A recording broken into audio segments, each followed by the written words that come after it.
ఇవాళ ఇటు కాంగ్రెస్ గాని అటు కేంద్రంలో ఉన్న బీజేపీ గాని ఈ 11-12 ఏళ్లుగా సతాయించుకుంటూ వస్తా ఉన్నాయి. ఒక్కటంటే ఒక్క నవోదయ పాఠశాల కొత్త జిల్లాలు ఏర్పాటు చేసుకున్న నగర్ కర్నూలులో మనకు బీజేపీ ఇయ్యలే, ఒక్క విద్యా సంస్థ ఇయ్యలే, ఒక్క గుడికి పైసలు ఇయ్యలే, ఒక్క బడికి పైసలు ఇయ్యలే. బీజేపీ కాంగ్రెస్ దొందే. ఇద్దరు కలిసే ఇయ్యాల తెలంగాణను బొందబెట్టే ప్రయత్నం చేస్తా ఉన్నారు. ఇద్దరు కలిసి రాజకీయంగా మరి మనని ఎదుర్కోలేక కేసీఆర్ గారిని మరి అప్రతిష్ట పాలు చేసే ప్రయత్నం చేస్తా ఉన్నారు. ఆలోచన చేయండి మీరు.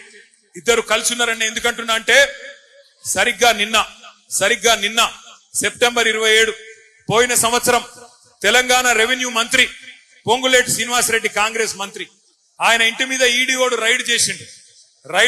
ఈడీ ఎన్ఫోర్స్మెంట్ డైరెక్టరేట్ రైడ్ చేస్తే ఆ రైడ్ లో మరి టీవీలలో వార్తలు వచ్చినాయి. ఇంట్లోకి రెండు నోట్లను లెక్క పెట్టే మెషిన్లు పోతున్నాయి, పెద్ద మెషిన్లు పోతున్నాయి, గుట్టలుగా పైసలు ఉన్నట్టున్నాయి అని చెప్పి టీవీలలో వార్తలు వచ్చినాయి. ఆ రైడ్ జరిగి ఒక సంవత్సరం అయిపోయింది. సంవత్సరం అయిపోయినా కూడా ఆ మంత్రి గారు నోరిపుతలేడు, ఈడీ ఓడు నోరిపుతలేడు. అంటే కాంగ్రెస్ ఓడు మాట్లాడతలేడు, బీజేపీ ఓడు మాట్లాడతలేడు. ఇద్దరు మంచిగా కలిసి మెలిసి అండర్స్టాండింగ్ లో బ్రహ్మాండంగా పనిచేసుకుంటా ఉన్నారు. అందుకే గుర్తుపెట్టుకోండి, ఇక్కడ తెలంగాణలో ఉన్నది కాంగ్రెస్ ప్రభుత్వం కాదు, తెలంగాణలో ఉన్నది జాయింట్ వెంచర్ ప్రభుత్వం. కాంగ్రెస్ బీజేపీ కలిపి నడుపుతున్న ప్రభుత్వం తప్ప ఇది కాంగ్రెస్ ప్రభుత్వం కాదు. అందుకే రెండు పార్టీలను బొందబెట్టేందుకు మీకు అచ్చంపేటలోనే బ్రహ్మాండమైన అవకాశం ఉన్నది.